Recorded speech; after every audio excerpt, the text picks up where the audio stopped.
ತರಕಾರಿ ಬಳಸಿ ಇವತ್ತು ವೆಜಿಟೇಬಲ್ ಬೋಂಡ ಮಾಡೋಣ, ಬನ್ನಿ ನೋಡೋಣ. ಕುಕ್ಕರ್ಗೆ ಕ್ಲೀನ್ ಮಾಡಿ ಸಿಪ್ಪೆ ತೆಗೆದ 3 ಆಲೂಗಡ್ಡೆ, 1 ಕ್ಯಾರೆಟ್, 100 ಗ್ರಾಮ್ನಷ್ಟು ನೀರಲ್ಲಿ ನೆನೆಸಿಟ್ಟಿದ್ದ ಬಟಾಣಿ ಹಾಕಿ ಮುಳುಗುವಷ್ಟು ನೀರು ಹಾಕ್ಕೊಂಡು 2 ವಿಸಿಲ್ ಬರುವಷ್ಟು ಬೇಯಿಸಿಕೊಳ್ಬೇಕು. ನೆಕ್ಸ್ಟ್ ಗ್ಯಾಸಲ್ಲಿ ಬಾಣಲೆ ಇಟ್ಟುಕೊಂಡಿದ್ದೇನೆ. ಇದಕ್ಕೆ 4 ಸ್ಪೂನಷ್ಟು ಎಣ್ಣೆ, ಸಾಸಿವೆ, ಉದ್ದು ಹಾಕ್ಕೊಂಡಿದ್ದೇನೆ. ಮತ್ತು ಕಟ್ ಮಾಡಿದ 2 ಹಸಿಮೆಣಸು ಹಾಕ್ಕೊಂಡು ಸ್ವಲ್ಪ ಫ್ರೈ ಆದಮೇಲೆ ಈರುಳ್ಳಿ ಮತ್ತು ಕ್ಯಾಪ್ಸಿಕಮನ್ನು ಹಾಕಿ 2 ನಿಮಿಷ ಫ್ರೈ ಮಾಡ್ತೇನೆ. ಇನ್ನು ಇದಕ್ಕೆ 1 ಸ್ಪೂನಷ್ಟು ಜೀರಾ, ಗರಂ ಮಸಾಲ, ಚಿಲ್ಲಿ ಪೌಡರ್ ಹಾಕಿ ಪುನಃ 2 ನಿಮಿಷ ಫ್ರೈ ಮಾಡಿ ಗ್ಯಾಸ್ ಆಫ್ ಮಾಡಿಕೊಳ್ಬೇಕು. ಈಗ ಕುಕ್ಕರಲ್ಲಿ ಬೇಯಿಸಿದ ತರಕಾರಿಯ ನೀರನ್ನೆಲ್ಲ ಸ್ಟ್ರೈನ್ ಮಾಡಿ ಒಂದು ಮಿಕ್ಸಿಂಗ್ ಬೌಲಿಗೆ ಹಾಕ್ಕೊಳ್ಬೇಕು.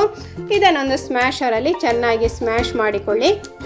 ಪುನಃ ಗ್ಯಾಸ್ ಆನ್ ಮಾಡಿ ಮೊದಲೇ ಫ್ರೈ ಮಾಡಿದ ಮಸಾಲೆಗೆ ಸ್ಮ್ಯಾಶ್ ಮಾಡಿಟ್ಟಿದ್ದ ತರಕಾರಿ, ರುಚಿಗೆ ತಕ್ಕಷ್ಟು ಉಪ್ಪು ಹಾಕಿ ನೀರಿನ ಅಂಶ ಎಲ್ಲ ಹೋಗುವಷ್ಟು ಇದನ್ನು ಫ್ರೈ ಮಾಡಿಕೊಳ್ಬೇಕು. ಕೊನೆಯಲ್ಲಿ ಇದಕ್ಕೆ ಲಿಂಬೆ ರಸ ಹಾಕಿ ಮಗುಚಿ ಕೆಳಗಿಳಿಸಿ.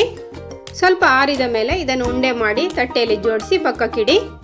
ಒಂದು ಬೌಲಿಗೆ 1.5 ಕಪ್ನಷ್ಟು ಕಡಲೆ ಹುಡಿ, 3 ಸ್ಪೂನಷ್ಟು ಅಕ್ಕಿ ಹುಡಿ, ಉಪ್ಪು, ಅರ್ಧ ಸ್ಪೂನಷ್ಟು ಇಂಗು, ಸ್ವಲ್ಪ ನೀರು ಹಾಕಿ ಕಲಸ್ತೇನೆ. ಜಾಸ್ತಿ ತೆಳು ಮಾಡಿಕೊಳ್ಳೋದು ಬೇಡ. ಕೊನೆಯಲ್ಲಿ 1 ಸ್ಪೂನಷ್ಟು ಬಿಸಿ ಎಣ್ಣೆ ಹಾಕಿ ಮಿಕ್ಸ್ ಮಾಡಬೇಕು. ರೆಡಿ ಮಾಡಿದ ಉಂಡೆಗಳನ್ನು ಈ ಮಿಶ್ರಣದಲ್ಲಿ ಮುಳುಗಿಸಿ ಒಂದೊಂದನ್ನೇ ಬಿಸಿಯಾದ ಎಣ್ಣೆಯಲ್ಲಿ ಫ್ರೈ ಮಾಡಿ 2 ಕಡೆ ಕೂಡ ಕಲರ್ ಚೇಂಜ್ ಆದಮೇಲೆ ತೆಗಿಬೇಕು. ಇದೇ ರೀತಿಯಾಗಿ ಎಲ್ಲವನ್ನು ಫ್ರೈ ಮಾಡಿಕೊಳ್ಬೇಕು. ಇನ್ನು ಬಿಸಿ ಬಿಸಿ ವೆಜ್ ಬೋಂಡವನ್ನು ಫ್ರೈ ಮಾಡಿದ ಹಸಿಮೆಣಸು ಮತ್ತು ಕಾಫಿಯೊಂದಿಗೆ ಎಂಜಾಯ್ ಮಾಡಿ. ವಿಡಿಯೋ ಇಷ್ಟ ಆದರೆ ಲೈಕ್, ಶೇರ್, ಕಮೆಂಟ್ ಮಾಡಿ. ಚಾನಲ್ ಸಬ್ಸ್ಕ್ರೈಬ್ ಆಗಿ. ಬಾಯ್.